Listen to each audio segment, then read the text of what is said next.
the Shack Master! All right. The Shack Master! I told you.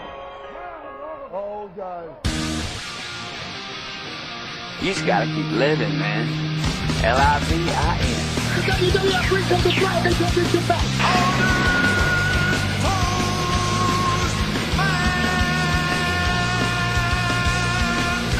Ladies and gentlemen, boys and girls, children of all ages. It's showtime.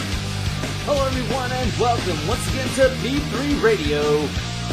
I'm Richard Mulligan, joined by my co-host and best friend, Josh Brawley. Say hey, Josh. What's up, everybody? How's it going? We are on episode 13. And what better way? When you think 13, you think magic tricks, right? You think of black cats, and you think of Halloween. Bad luck. Bad luck. You think of all of those superstitious things, right? So what better way to celebrate episode 13 than to have a real-life magic man on the show? And I honestly think 13 doesn't mean bad in this case. No. I think 13 is really, really good this week. Well, this week, the Spellbinder, Phantasio, or Del Rios. We got him on the show. He was pretty much the first WWE developmental guy. I believe he was the first, not pretty much. I mean, he was. But he's a super cool guy, and I think everybody out there is going to really enjoy this interview this week. Stick around. We'll be right back right after these words from... Don't fit. I'm going to have to buy new clothes. Don't drive to the mall. Take a trip down to 51 South Creek Drive in Jackson. See Matt Hoover and the gang at Maximum Health and Fitness. They will not only whip you back into shape, they will keep you in the clothes that you already own. Well, what are my options? Do I have a way to just kind of dip my toe in? Mention this podcast and you will receive a free trial membership. Well, that's it. Enough is enough. I'm heading there right now. Maximum Health and Fitness. 51 South Creek Drive in Jackson.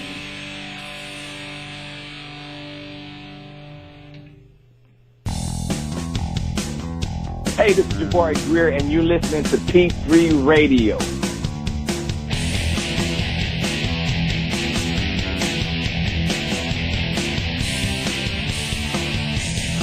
Joining us right now on P3 Radio, we have none other than the Spellbinder, Phantasio. I know him as a great friend by the name of Del Rios. How's it going, my friend?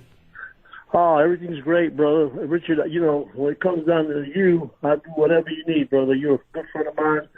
I've been there, you know, since you started, and you've been nothing but a good friend to me. So, you know, I'm here for you, brother. I was sitting here talking to Josh earlier, and I said, you know, I was sitting here thinking about how when we first met, and I remember when I was in the ring for the first time training on one of Kevin's shows, I hit the turnbuckle as hard as I could, knocking the wind out of me, bruised my sternum.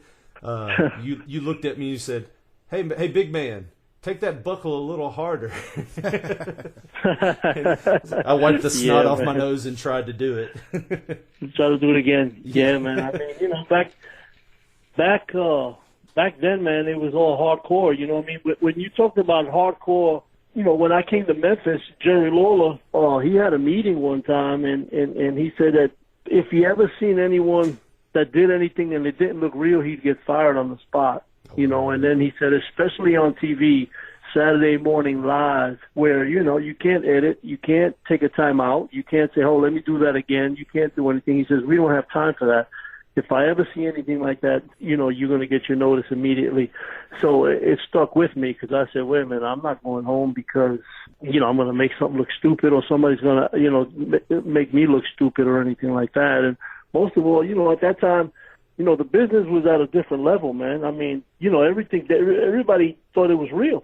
Right. You know what I mean? I mean, and everybody, especially in the South, man, you know what I mean? I mean, you can go up north, you know, where WWE was actually WWF at the time. And, you know, it was more of an entertainment. It was more of a show.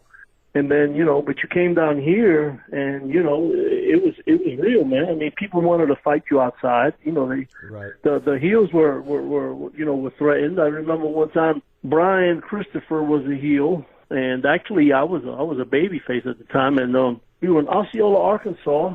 He came out and he had a brand new Chevy Trailblazer of the year. His whole side mirror was gone. Wow. And somebody had just, I think somebody took a bat to it is what happened. Wow. And, I mean, back then it was real, man. You know what I mean? It was not, it was, they didn't want to hear nothing about a show or anything. Yeah, you always hear those stories about people getting guns pulled on them, about little old ladies and canes and walking sticks. Let me tell you, this is a story I tell everybody because it's one of my favorites. And we were in Nashville, okay? Right. And it was me and Sid Vicious versus Jerry Lawler and Bill Dundee in the main event. He started beating the crap out of Bill Dundee. I started getting on people. The crowd that night was hot. They were real rowdy. Man, I don't know what happened in the middle of the match. We're getting heat. What do we did a screw on them. The crowd hated it. We went to get out of the ring, and the security barricade just came down. Oh, wow. All right. Now, I came back in the ring because Sid grabbed me by the wrist, and he says, "Don't leave the ring. Stay in the ring." Now there's no security. There's people all over the place cussing us, throwing stuff in the ring. And, I said, wow. Jerry Lawler and Bill Dundee are trying to calm him down or whatever. And I went back to the turnbuckle, and I had my back on the turnbuckle because I figured, well, if anybody comes in the ring, I'll be facing them. The turnbuckle has my back. They just can't sneak up right behind me without me seeing them. And I got my feet back, man, and I feel something thudding down on my foot. And I look down, and on my left foot, there's maybe, I don't know, she must have been like 88 years old, 2 teeth in her mouth, and she's pounding on my foot, cussing me like a dog. You know what I mean? And I laughed because I looked at Sid, and Sid looked at me and just started cracking up. And, these people, they thought it was real. I mean, they wanted to kill us. Well, did you give her a receipt or? No, man. You know what I mean? At that point, you couldn't do anything like that either. You know what I mean? Right. A couple of other men, man, in there, they took their shirts off. They took their T-shirts off, ready to fight. Wow. It was that bad, man. It was, that was pretty hairy that night, man. They had to call in, I guess, man, the whole police department because there was about 18, 20 cops there. Wow. Yeah. Man, it was crazy. Well, we mentioned it before. You've been around this area for quite a while, so I know with that accent, you can tell you're not from around here. So, what part of the North were you from? I know you were from New York, but what part of New York? Yes, were you from? I was born in Brooklyn, New York. Yes, sir. And I was born and raised there. I started off as a bodybuilder, and I remember in the gym, I was growing and growing and growing. And I was walking around 6'3", about 240, 250. I was pretty, like I said, I was a pretty big guy. I would always come into the gym and start training. I started actually being a personal trainer and training certain people because I had competed as a bodybuilder and I had won several championships. And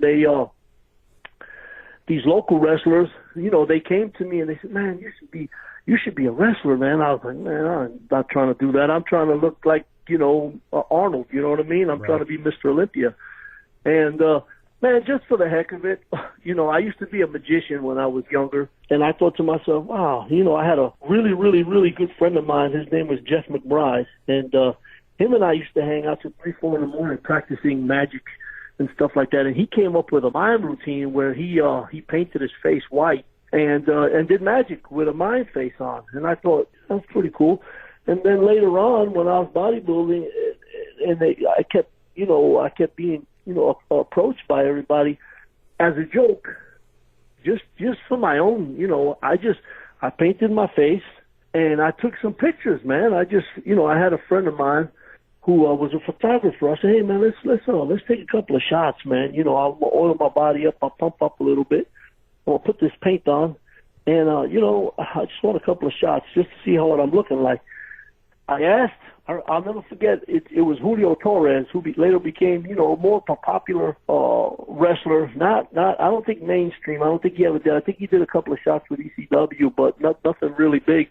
But I asked him. I said, "Man, if I wanted to send my pics or my, a press kit or anything, who do I send it to?" And he said, "Man, you send it to Sergeant Slaughter. You know what I mean, at the Creative Services."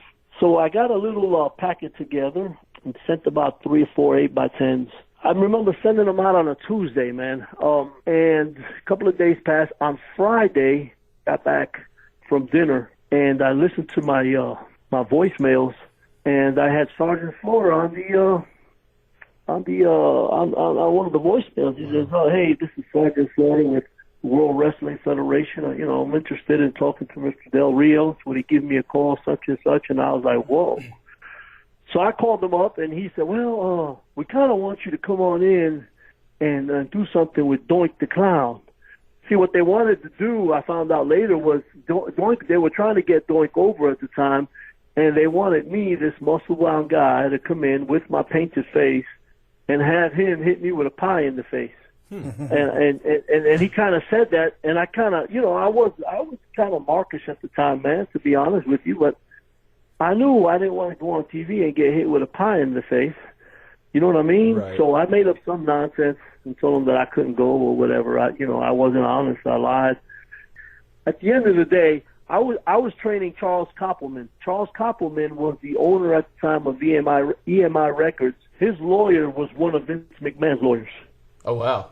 And right, so I'm training him, and I told him what I did, and he went, "Hey, well, do you want me to get a word into Vince?" And I looked at him like, "What?" And he said, "Do you want me to get a word into Vince?" And I said, "Well, sure. I mean, if you can." Well, the next day, Linda McMahon, his wife, called me. Wow. Yes, and she was like, "Hey, we looked at your pictures.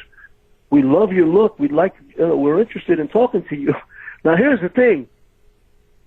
My biggest problem, brother, I didn't know how to wrestle. Yeah, that was going to be my question. Did you have any training yet when you did all this? Nothing, man. Nothing at all. Nothing. And I just thought to myself, man.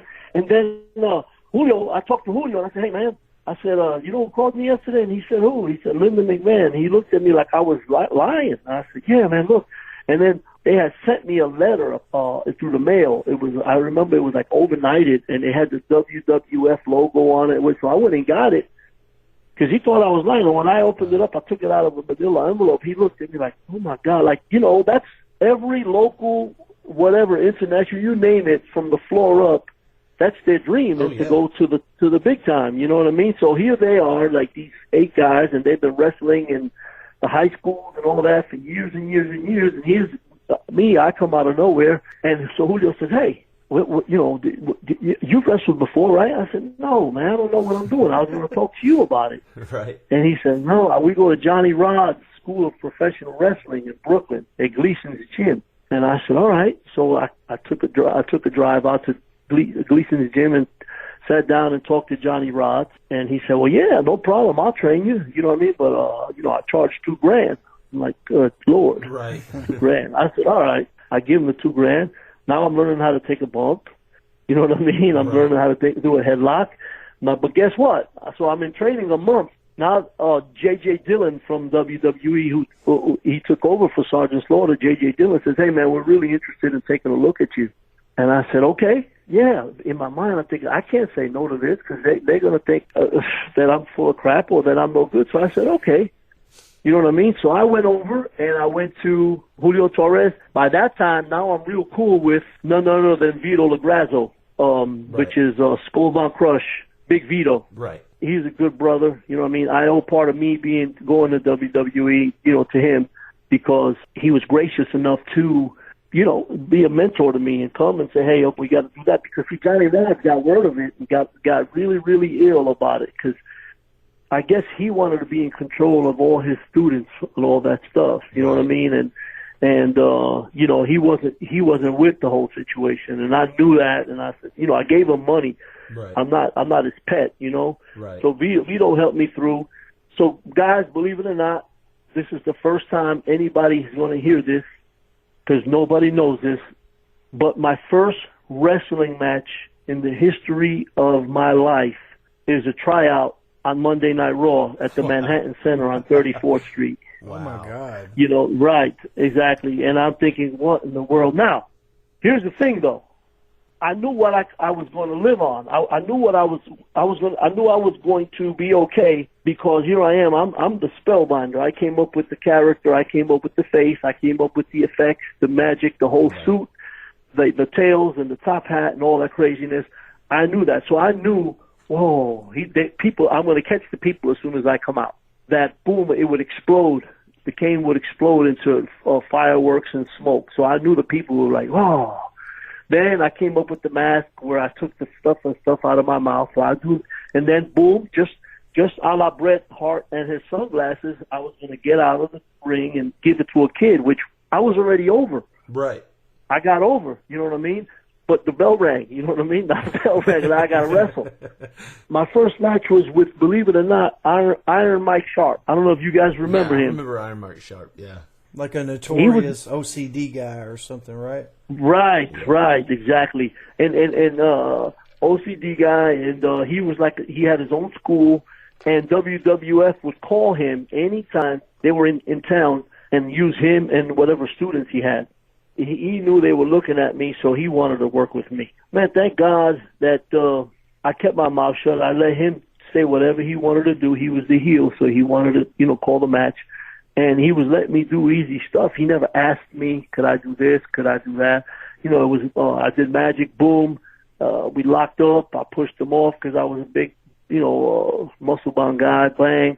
I gorilla pressed him, which that wasn't easy. He weighed close to 300 pounds, And then I did well, at that time I did like a chicken wing DDT variation or whatever. Right. And boom. And, I got over pretty well. When I got back to the gorilla, JJ, I remember walking back and he goes, Dell, that was good. And I was like, God, Lord, okay, thank God. I remember sitting back going, good God. What I want you to think about is, here I am, basically kind of a mark. I'm coming up with this character.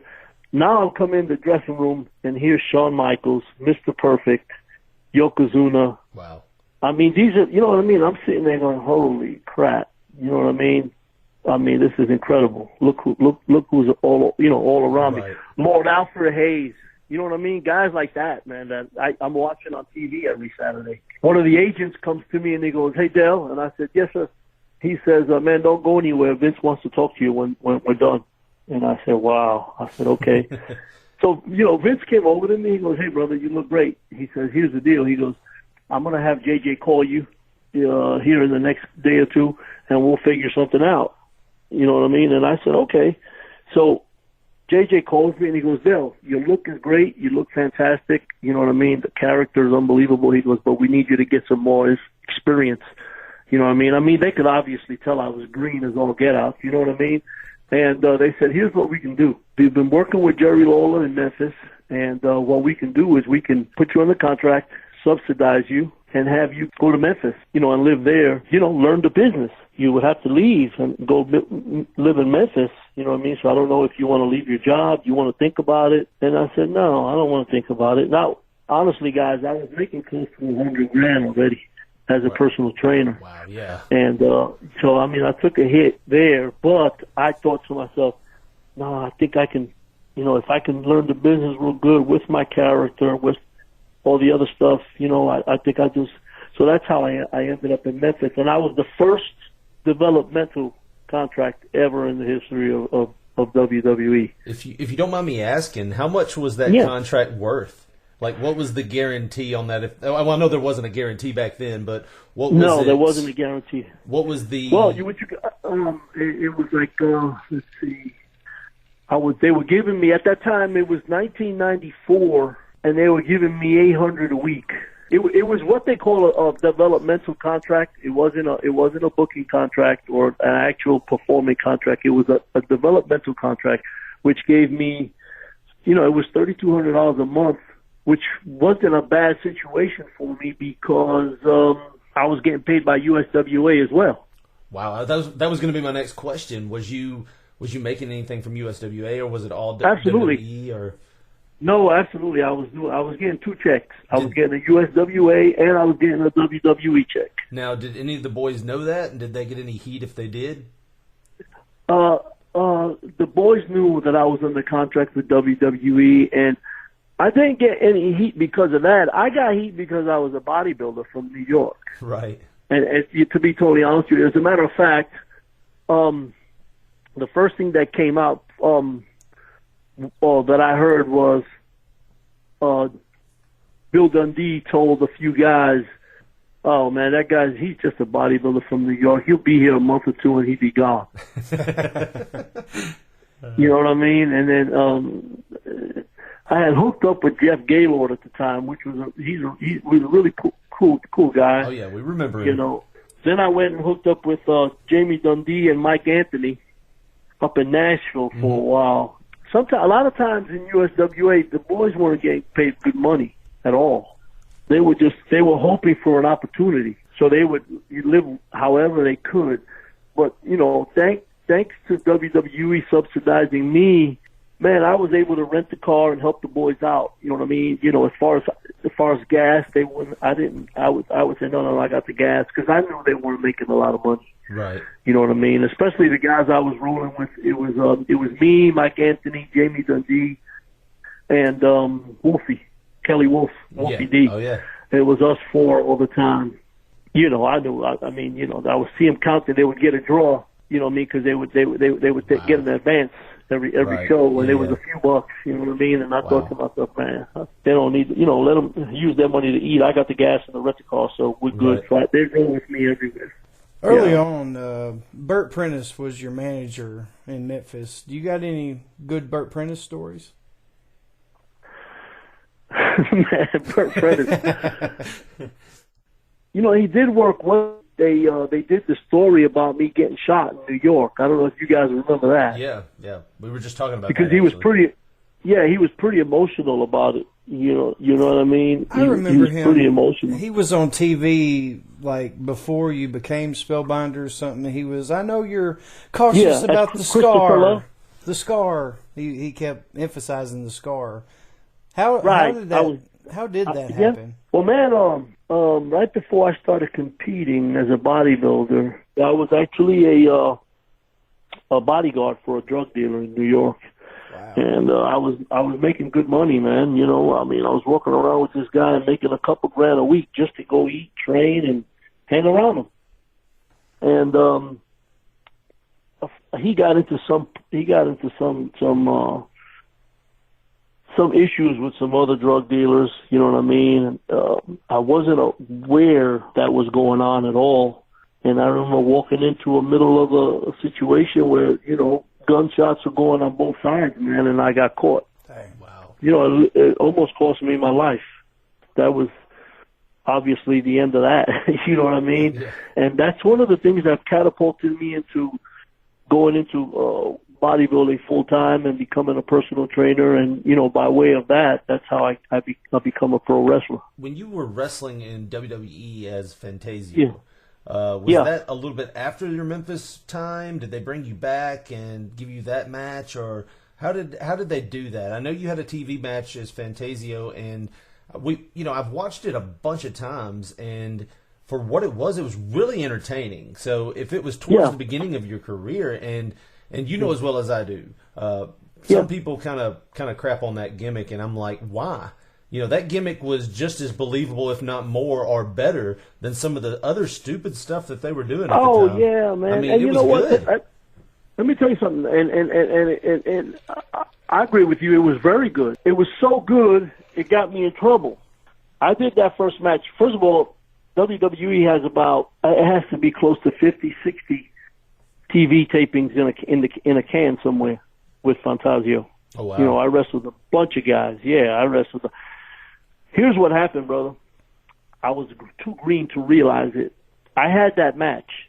I'll never forget it. That match was actually a wrestling challenge or something like that, and it was in Wilkes-Barre, Pennsylvania, and the TV tape or whatever doesn't show that, but everybody had wrestled already. Everybody. I mean, Savio Vega. I mean, Bam Bam Bigelow. Everybody had wrestled. They saved me for the last match.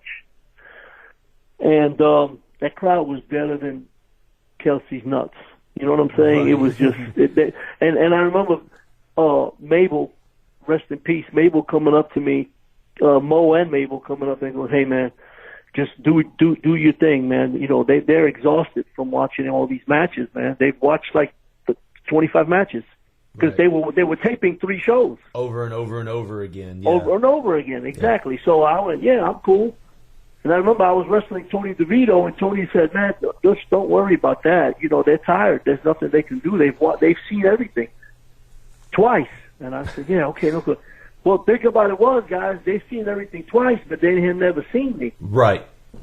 So when they saw me, boom, they come alive. I'm doing the magic, boom, boom, boom, boom, boom, and they're like, whoa, all right, something different. Right. You know what I mean?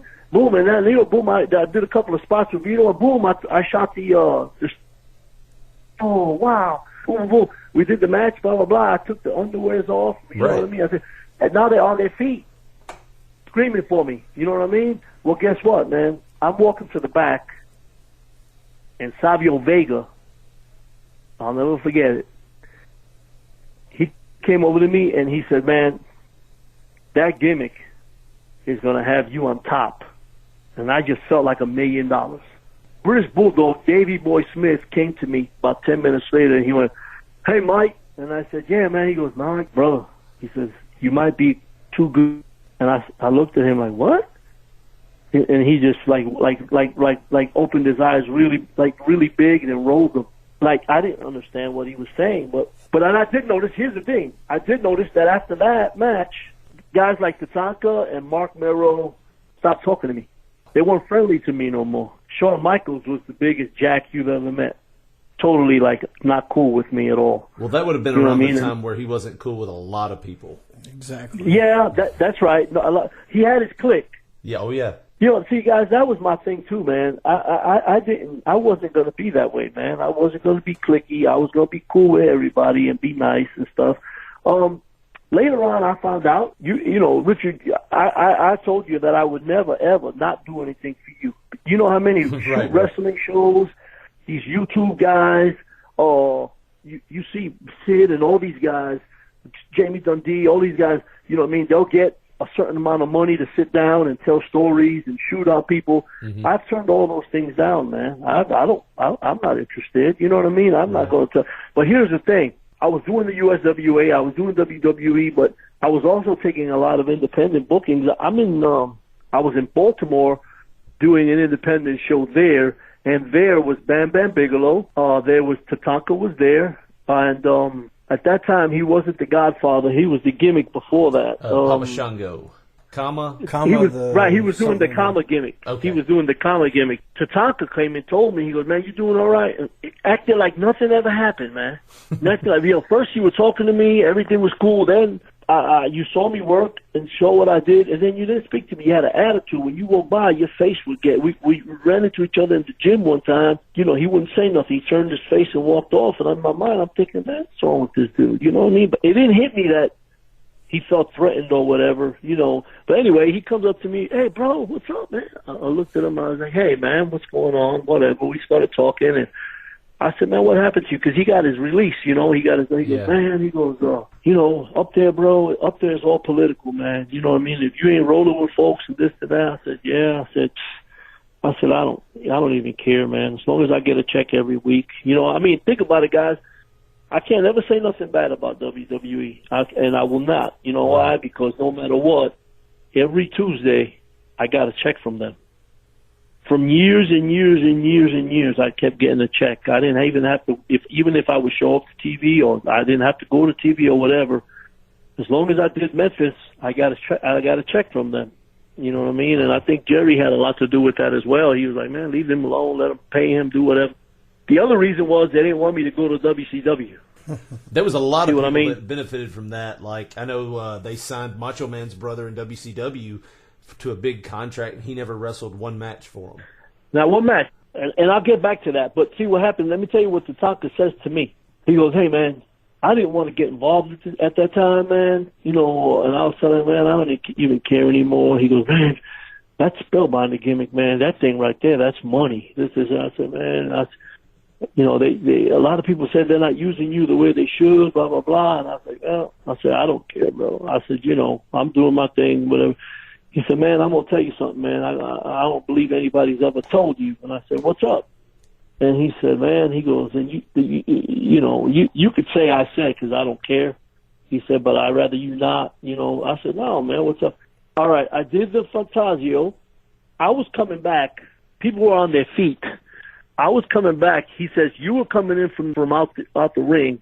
As you were coming in, Undertaker ran over to Vince and said, "What the F is that going on?" Vince said, "Well, come up here, let's talk, whatever." Apparently, Undertaker had a fit when I went out and did that character, and thought that Tatanka said that he was furious. He said he was furious, and he said that me and him shouldn't be doing the same type of character, or that type of magic or anything like that, dude. And at that time he was on top, man. You know what I mean? So they weren't going to get rid of me. You know what I mean? And they weren't going to fire me, and they weren't. So JJ calls me in. He goes, "Hey, Del, here's what we're going to do, man. We're going to have you doing house shows, and then we're going to be sending you back to Memphis. So you'll be doing house shows in Memphis, house shows in Memphis." And I didn't care. You know what I mean? I was like, okay, you know what I mean? That's fine. It didn't compute in my head what was going on. It didn't compute that I was being kind of blackballed by the higher talent. You know what I'm saying? Right, and you're into a point where it's like, even back then in WWE, it was a very independent contractor type thing. And if you've got somebody that's younger that's coming in and you think it might even look like close to your gimmick, you get defensive. So, and you were just really young. And you were just really young at the time, couldn't see the fact that you were probably like just smiling and waving and shaking hands, and there's these guys going, "Oh, who is this guy?" Right, exactly. And then they saw me work, and I guess they saw the potential of what I could have done, because, hey, I had all kinds of ideas, man. You know what I mean? I would have all kinds of ideas that I was working with. I was working with Brett Daniels, a professional illusionist that was going to have me doing float down from, like, levitating all the way from the ceiling. Oh, this is what killed him. They didn't show it on TV. What killed Undertaker was they turned off all the lights, and a spotlight appeared right in front of the ramp, and woof, a puff of smoke came, and there I was. Yeah, that killed me. I kind of see his gripe now a little bit. Right, but see, I appeared in a puff of smoke. Right, you know what I mean? That was at the Kiel Center in St. Louis. I wrestled Rad Radford. I don't know if you remember him. Yeah. And I had the people. Louis Piccoli, that's right. Yeah. That day I had on I had a black tails on my outfit, top hat. Mm-hmm. I had white gloves, spotlight, poof, puff of smoke. There's Spellbinder. People are like, "Oh my God!" Boom, boom. Now the camera's on me, right? I remove my gloves, fold the gloves in half, toss them in the air. They turn into a white dove. So I had the guys in the back like Lex Luger and British Bulldog and all these other guys freaking out. They just enjoyed watching me do magic. That's not getting over with these other guys. Right.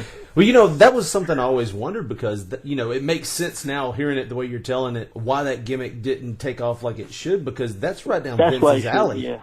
And, but that's exactly what happened. That's why Phantasio or Spellbinder or whatever you want to call them wasn't probably the biggest thing, because Undertaker felt he had to be the biggest thing. Right. I mean, he paid his dues, But listen, the only reason Papa Shango lasted as long as he did was because he was Undertaker's best friend.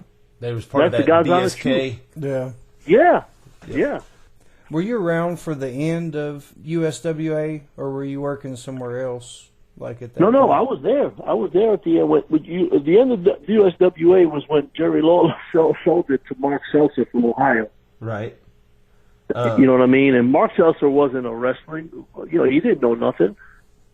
I remember back in the day they had James Beard, like it used to be the ref from Texas. He was hosting the show at the very end. I didn't know if he was tangled up in that. Here's what happened, man. This Mark Seltzer guy was a millionaire from Ohio.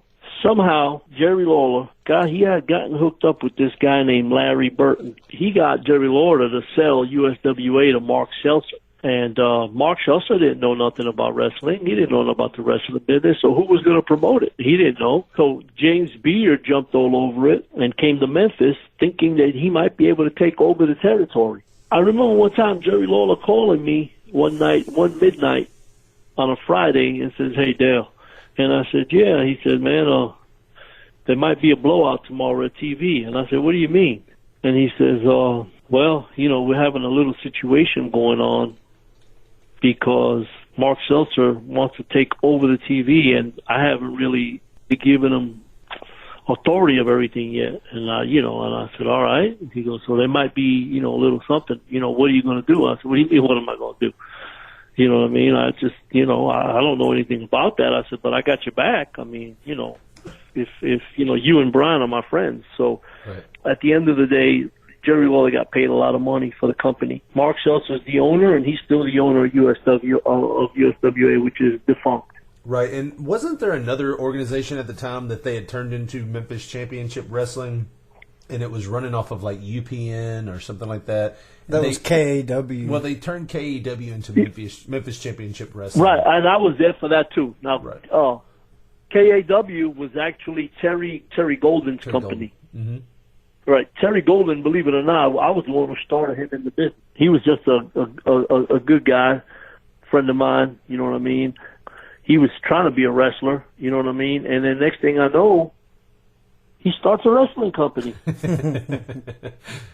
I think he still works here in Jackson or something. Yeah, he does. He owns businesses there. Yeah. But he's originally a Memphis guy. You know what I mean? But yeah, he started KAW, and then he was having it at a club here in Memphis. Now, I know they turned it into MCW? I mean, because of the name. I'm the one who hooked that up. I'm gonna tell you what happened.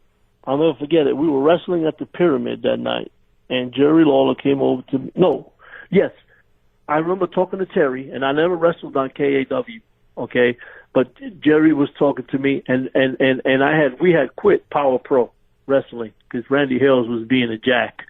So I said, man, I'm out. Randy's an idiot, blah blah blah, and Jerry Lawler and Randy had gotten into it too. So Jerry and I ran into each other in the Pyramid, and I said, hey. Terry called me, man. He said he would like to know if there's any way he can book you on his show, no matter how much it costs. And then I went and I said, King, you want to know something, man? I think we can do something on that show just to go heads up with Randy. And he goes, yeah, well, I'm not getting on no show that's called KAW. Right. And we know what that stood for. You know what I mean? And I said, nah, man, don't worry about him. I mean, we can change the name to that. And he looked at me, he goes, well, if we can do something like that, I wouldn't have a problem talking to him. Well, that night we finished the show. It was midnight. I called Terry and I said, hey, look, man, I can get King to talk to you and to maybe do something, but he said he ain't doing nothing that's called KAW, kick, whatever, wrestling.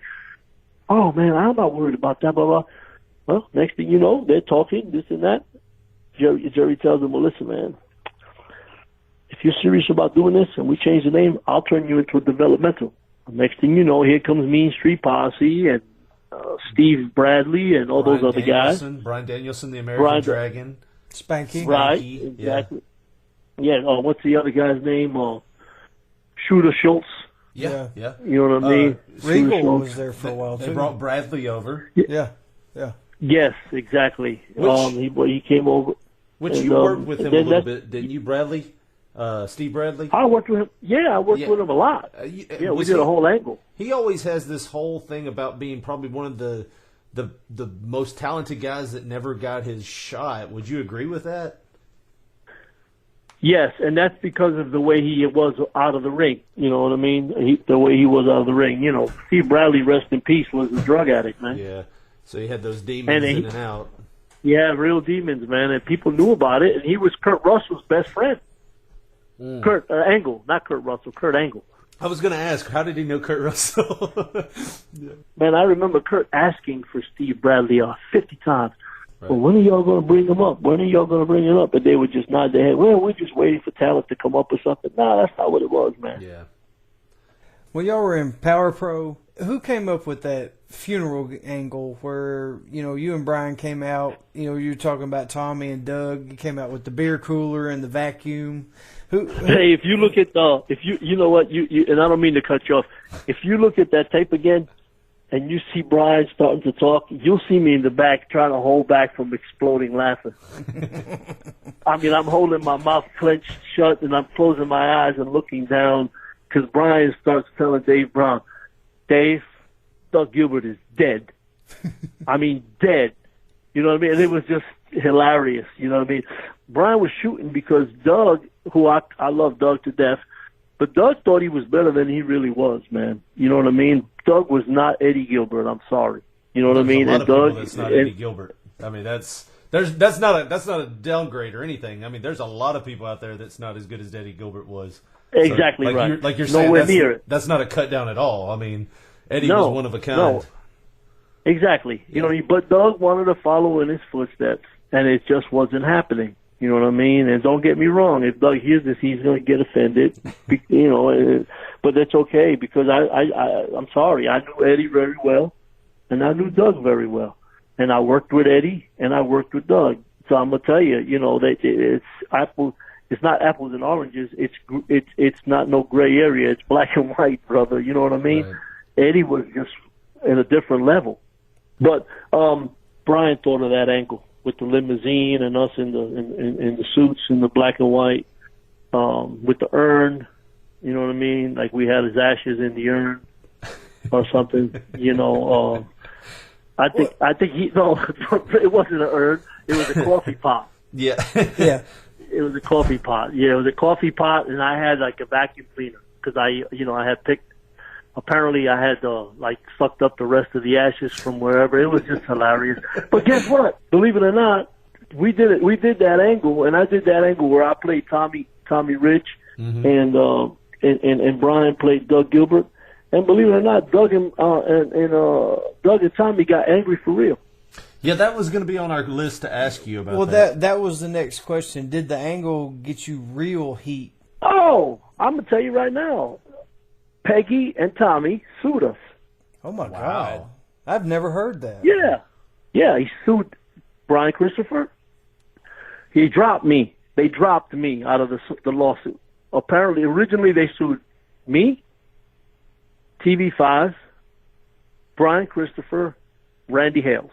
And they dropped me from the lawsuit, I guess, because I think Doug came in defense of me and said, hey, man, you know, Dale wouldn't have done that. They made him do it, or they told him he needed to do it, blah, blah, blah. But then they kept Brian, and then eventually they dropped Brian, and then they lost on TV5 and Randy Hales. Well, but they filed the lawsuit. Well, Power Pro had pretty much packed up by the time that lawsuit went through, right? Because it wasn't too long after that promo, right? No, it was about a year later, man. Oh, okay. About 8 months later. Yeah, no, they had enough time. But, you know, it takes time, man. It takes months and months and months. You know what I mean? By the time they did away with it, yeah, Power Pro was done with it. What was y'all's thoughts? You know what I mean? What was y'all's thoughts in the back when y'all heard the rebuttal to that, when Tommy and Doug cut that promo where they were kind of burying Lawler, kind of burying Randy Hales, saying Randy and was then doing he said crack. something about there wasn't no kind. Yeah, Randy. Well, you know, Doug came in there and shot.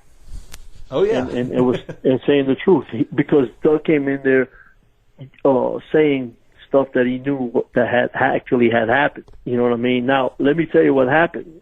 You know, a lot of people don't know this.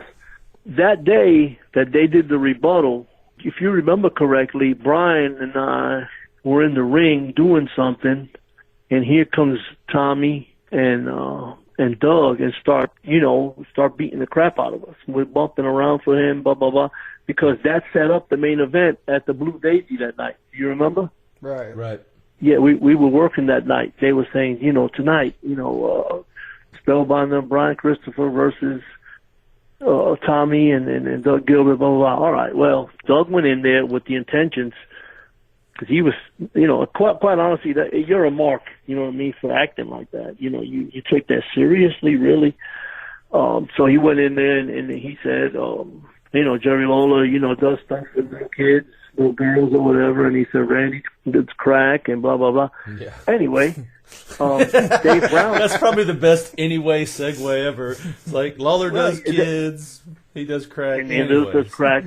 Now, Dave Brown, they go to commercial. Doug's leaving. Dave Brown's running after him and telling him, get the, you know, uses a bad word. And says, get over here. And he said, don't you ever, you know, blah, blah, blah. He's screaming at the top of his lungs. I never heard Dave Brown scream like that. In their outfit, with his bat in his hand, with everything, they jump in Doug's truck and they leave. They had no intentions of making it that night to the main event. As they're leaving, who's driving up, furious as all get out.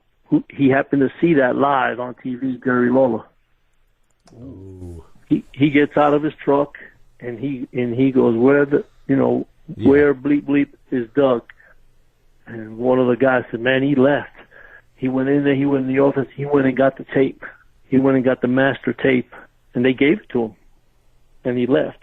I didn't know at the end what he was going to do with it, if he was going to try and sue Doug, or I don't know what was going on with that. But that night that day it was a mess for TV. And then we ended up that night at the Blue Daisy. We had a really, really nice crowd, but no main event. You know what I mean? So we ended up me and Brian had to wrestle like Ali. I'm sorry. Two goofs, man, that, really didn't mean nothing. You know what I'm saying? And that really didn't mean nothing. And you got to try and get them over, and then nobody cared about them. We ended up being the baby faces. They were happy for us to beat the living daylights out of them.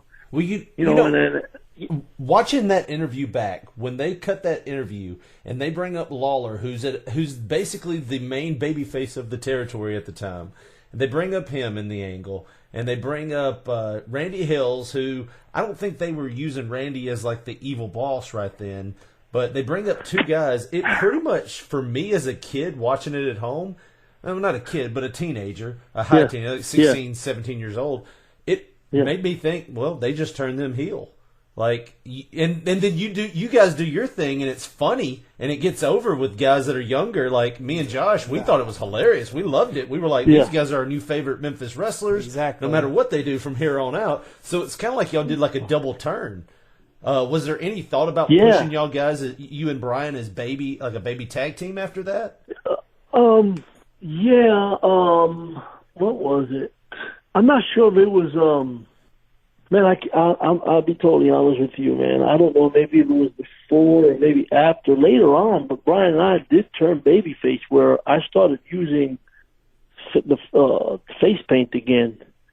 You know what I mean? I think what happened was Brian went back to WWE, and I kept doing Power Pro, and I turned back into the Spellbinder with the outfit and stuff, and then something had happened where I needed a partner, and I brought Brian back in. Now we were baby faces again. Right. I think that's what happened. You know what I mean? But, at that point, guys, Brian and I had been on Memphis TV so long that even as heels, we were baby faces. People enjoyed us. They didn't care. Man, I remember doing a show at 4th of July at the Star Spangled event with Dave Brown and Lance Russell and all those guys, and I was a major heel, man. I'd get on the people as hard as I possibly could, man, and they were still cheering for me to. And it was, I did. Hey, man, I don't know if you remember, Josh. I did a thing with Doug Basham one time where he had to pin me twice, and if he didn't, if he pinned me twice, I'd have to leave USWA. Yeah, I remember that. And I was a major heel, man. I was a major heel at the time, and they were trying to push him as a babyface. But believe it or not, man, I had too many heel fans, man. You know what I mean? They were cheering me. You know what I mean? And that's what happened. That was a time when the heels were starting to be the baby faces. You know, the switch was coming in that year. People, it was just cooler to be a heel. Right. And then I'm gonna tell you, the heels were getting heat with Jerry Lawler, major. You know what I mean? Because they were cheering us to beat him half to death. Wow. Well, not too long after that, King turned heel here in Memphis. Exactly. Well, and because he saw. He saw. He goes, well, I got to do something. He got tired of being booed. You know what I mean? He got tired of winning the match. He dropped the strap, and they were like, oh, whatever. You know what I mean? They wanted to put. Oh man, even on Brian, man. I didn't know how to. That, to tell you the truth, guys, it was hard for me to work because I would try. I mean, I'd even get on the mic and single somebody out and get all over them. You know what I mean? They still, people would still get with me. I'm like, God. So I go back, and a couple of times I remember going back thinking, God, I'm going to get a cussing from King. You know what I mean? What's wrong with y'all? This and that. I come back and I wave my hands like, I'm sorry, I tried. But he wouldn't say nothing. He knew. He knew I was trying to do whatever I could to get heat, but he knew, you know what I mean? Yeah. One time it was me and Sid Vicious against him and Brian. It was Christmas Day at the Mid-South Coliseum, and the place was jam-packed. They did a spot in the beginning of the match, and, King had Sid chokeslam him, and Sid chokeslammed him. Brother, the people come unglued cheering. You know what I mean? And then so we had the match, whatever. Anyway, we're in the back, and that was when I first. He said, "Well, let me ask you a question. Who's the blah blah blah? Who's the baby face in the match?" You know what I mean? And I just looked at Sid and looked at him like, I don't know. I mean, because there was no heel. Right. They were cheering us. You know what I mean? And that didn't sit well with King, and I just. But man, I mean, what do you want us to do? You know what I mean? You could only do so much cheating. Right. Pull your tights, rake your eyes and do whatever. Pull your hair up, and the people are cheering that.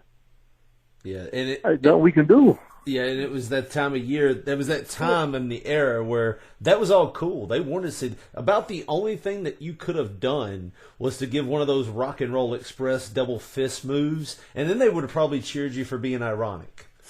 Exactly. You know what I mean? Hey, and I'm going to tell you right now, man, I was a major heel at one point where Sid Vicious was the unified champion. I was Sid Vicious's partner, and I was his roadblock. In other words, if you wanted a title shot, you had to beat me. See, I love that because I remember when he challenged whoever to come out, from the back and fight him one-on-one or whoever, and the Eliminators came out. And then he drew him in. You attacked him from the back. I love that angle. Even back then, the Eliminators, they were phenomenal to watch. Yeah, they were awesome, yeah. You know what I mean? They were great. And Perry and George were both, really good guys, and they were great to work with. And the reason was because there was no more baby faces to work. Right. The Eliminators were heels at the time. Right. That's what I thought was so cool about it, Right. And then because Sid and I were talking, and he goes, man, Del, we got nobody to work, man. There's nobody here. There's nobody big enough. Now here's two monster heels. And, we got guys that are baby faces, but they were, it was like we did all we could with everybody, and they didn't have no talent coming in. I guess it's because they weren't paying people and people couldn't come in. So remember one day we were talking, and Sid goes, what do you think we do something with the Eliminators? So we went over to King, and King said, yeah. He goes, you just go out there and call out whoever it is you want to.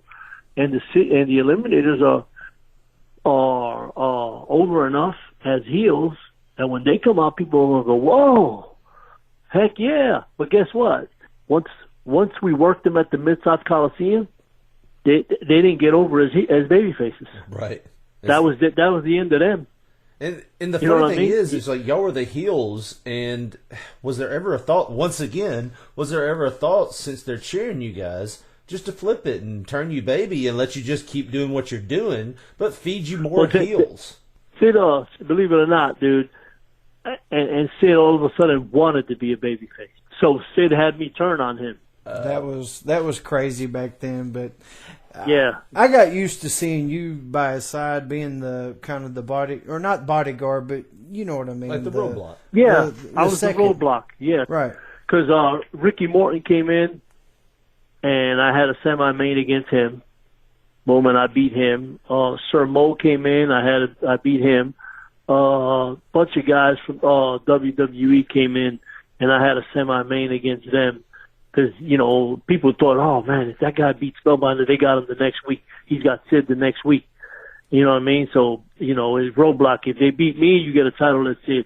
So we had a really, really good angle going there. You know what I mean? And every week they'd have me at Mid-South Coliseum working a WWE guy. You know what I mean? So you would have two WWE guys coming in every Monday night. One for me and one for Sid because Jerry Lawler was on the road. Right. Razor Ramon came in one night, and King Kong Bundy come in. Just a bunch of WWE guys. I don't remember. The Undertaker came in one night. You know what I mean? And he was about to beat Sid Vicious, and I came in and got some crazy heat on the Undertaker. So when you say crazy heat, was it a receipt from the WWE? How close is this to your gimmick? Exactly. You know what I mean? I remember nailed him, but I tell you what I did do. I don't know if I did it subconsciously bad or whatever, but I killed his choke slam. He was supposed to choke slam me, and I didn't go up for it. So it looked garbage. It looked terrible. Just you know like what I mean? Pushed you down by your throat. Yeah, it looked like he just swept my foot. You know what I mean? Like, and I fell. Well, I tell you what, that brings us into our next topic. We always ask all the guys that we have on here, what is one of the best ribs that you have seen or heard of from the guys on the road, or just witnessed from being on the road? Do you remember a guy named Brockus? Yes. Brockus is coming. Yes. Brockus. His name was Achim Albrecht from Germany. He was a pro bodybuilder. Now, I'm going to tell you something, guys, and I'm not trying to be rude or disrespectful here or gross, but this guy had the worst gas anybody could ever let out. And I will never forget this, man. We were in Owensboro, Kentucky, and Achim had to wrestle King. So I remember driving to Owensboro, Kentucky. I said, hey, when we get to the dressing room, let me know when you got some gas. Let me know when you feel like you got to have gas. And he said, why? I said, because. I said, we're going to go by King. We're going to let him have it. You know what I mean? Going to crop dust and the he King. said, exactly. So he said, yeah. He said, okay, in his German accent. And I said, cool. Anyway, so Owensboro, Kentucky, in that arena, there was different dressing rooms, but they were big. So you'd have 5 or 6 guys getting ready in one of them. They had like three of them. So Billy Joe Travis, God rest his soul, he knew he was in on the rib.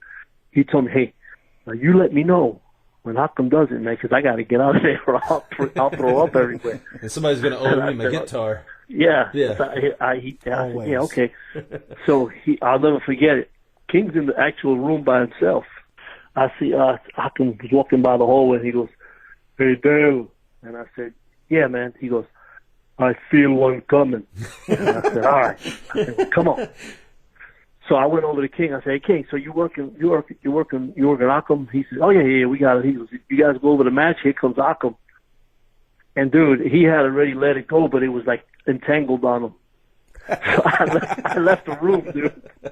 I left the room, and they were in there like a few minutes. Achim walks out, and I'm watching Achim walk out.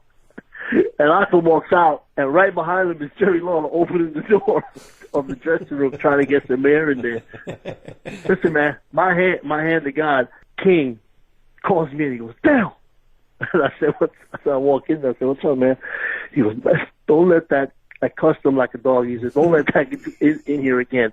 And I said, what happened? He's spraying he had a whole can of underarm spray, and he emptied it out in the room, dude. That's how horrible it was, man. And that still doesn't make it better. No, it makes it worse. And then King said, I got the worst headache. I got the worst headache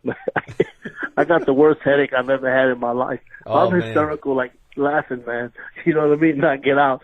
And then, but I'm gonna tell you right now, if King listens to this, he'll realize it was a rib because that's how good that rib was. I never told anybody. Well, I'm gonna let you in on something, Dale. We're not that popular. He's never gonna hear this.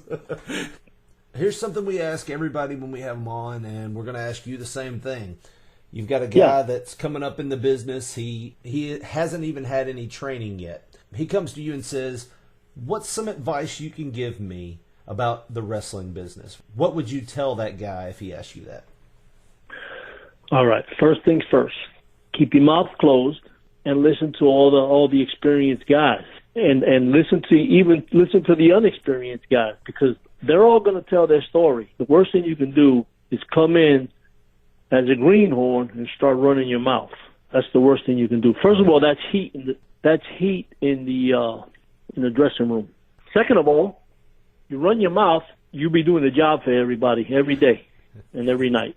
Trust me. Just you'll be doing the job right before you get fired or you never booked ever again. Or you get embarrassed in the ring. I'm going to tell you something, a quick story. Paul Diamond, he was in the territory, and there was this young kid who had, believe it or not, came in from California. And he was a nice kid because I ran into him in the gym a few times. He was about 20 years old. Short though. He was about 5'9", nice body. He had he looked like a miniature Ultimate Warrior. All right, just like a miniature Ultimate Warrior, just like him. And the reason he looked like a miniature Ultimate Warrior was because guess what? He had graduated from Warrior University. He had went over to Arizona and spent Ultimate Warrior and gave him like $5,000 to, I don't know, because Warrior didn't know how to work. Promos. Yeah, and run around the ring. You know what I mean? So the kid comes in, okay? He has a match, an opening match with Paul Diamond. Jerry Lawler had booked the town, and I'm sitting there, and man, Paul's telling him, "Well, we're going to do this, we're going to do that. Let's go ahead and do this, and let's go ahead and do that." The kid, I don't know how he just smarts off to Paul Diamond. I'm sitting there and I'm looking at it, and the kid goes, "Well, wait a minute, I don't know if that makes sense." Blah blah. Now you're talking to Paul Diamond, who's been in the business 20 years, right? And had worked with WWF for 15 years, right? On the road, you know what I mean? Max Moon, the Orient Express, Kato, right, all that crazy stuff. And I went, so he goes, "Well, wait a minute. That doesn't make sense. Wouldn't it be better if we did this and that?" I remember I was sitting down and Paul Diamond was looking at him standing up, and he turns around and looks at me while I'm sitting down looking. He goes, and looks at the guy and goes, "Okay, that's fine." He walks off. The kid's looking at me like, you see, I just told off. Well, I just let him know. And I just put my head down and went, "All right, you're going to learn now." Brother, that match, that bell rang, and Paul started working him, and blew him up in about 2 minutes. They were supposed to go 8. 2 minutes. This kid is like on his knees, on his back, and Paul Diamond just steps back, and he claps his hand twice hard, blah, blah. He said, "Do something." I mean, he's shooting on the kid now. You know what I mean? Finally, man, the kid's just exhausted, man. Can't even lift his arms up. Paul Diamond just rolls him up, 1, 2, 3, and then it just gets it out of the ring. You know what I mean? The kid, it was over with. You know what I mean? Wow. I remember the kid, I seen the kid Saturday morning, the next day at TV, and he goes, "Well, I think I'm going to be a bodybuilder again. I don't think the wrestling business for me." And I said, "No, he's not. I don't think it is either." So, that was the end of him. But that was just my example of letting you know, hey, keep your mouth shut, especially if you're new in the business. You know what I mean? We've been on the phone with you for about 2 hours. Some of this probably won't make it. Some of it will. We try to condense it down into an hour. But, man, I want to say thanks. Thanks for being on the phone with us this long and talking to us. It really means a lot, man. Anything you want to say before we go? Hey, brother, it's been a lovely ride working as a Spellbinder. I tell you what, I started in 94, and I finally retired in like 2012, 2013. One of the biggest things that still has me, at a good place in my life is that to this day, people still want me to come out and work and wrestle, and I get calls every day, and that makes me feel good. That makes me feel like I did something. I did something special. You know what I mean? I lived the dream because I wanted to be one of the only live comic book heroes. You know what I mean? That's why I work so hard on my body and my face and my character and everything, because I wanted to bring the perfect character, and to me, I accomplished that. You know what I mean? And, hey, I got a legacy no matter what. You know what I mean? There was action figures made of me. I'm in the encyclopedia of WWE. You know, 100 years from now, you know, people will still remember, you know, or still not remember, but they'll look up and go, man, there was a guy named like Phantasio, the Spellbinder. He did a character with magic, this and that. And that's something no one could ever take away. You know what I mean? Right. So, the people that were involved with me, you know what I mean? You know, I say thanks to them, and the guys like Jerry Lawler, Brian Christopher, who mentored me, that were friendly, and and the people that were jealous, you know what I mean? Thank you too, because all you did was inspire me and make me stronger to do well. You know what I mean? And I wish, Richard, I wish you and Josh a lot of luck with this iPod, and you know, I can see big things coming out of it. You know what I mean? Because you know, you guys are good at what you're doing right now, and you know, you're just really, really young doing it, and you know, I can see where it can go. Well, the sound of that music means we've reached the end of P3 Radio episode 13. It has been a good one this week, but we got to go. Yep, we got to go, but we'd like to thank Del Rios, the Spellbinder, for being a part of this week's episode. We couldn't thank you enough. Thanks, Del, for being a part of P3 Radio. And people, if you want to check us out on YouTube, you can go there, type in P3 Radio, and you're bound to find us. Or you can go to Facebook, type in Pop Poncho, we're on there too. Twitter, P3 Radio 1, and you will find us. Or you can go and text us, call us, send us an email, whatever, at our number 731-300-6675. That's 731-300-6675. For Josh Bradley, this is Richard Mulligan telling you thanks for listening to P3 Radio, and good night.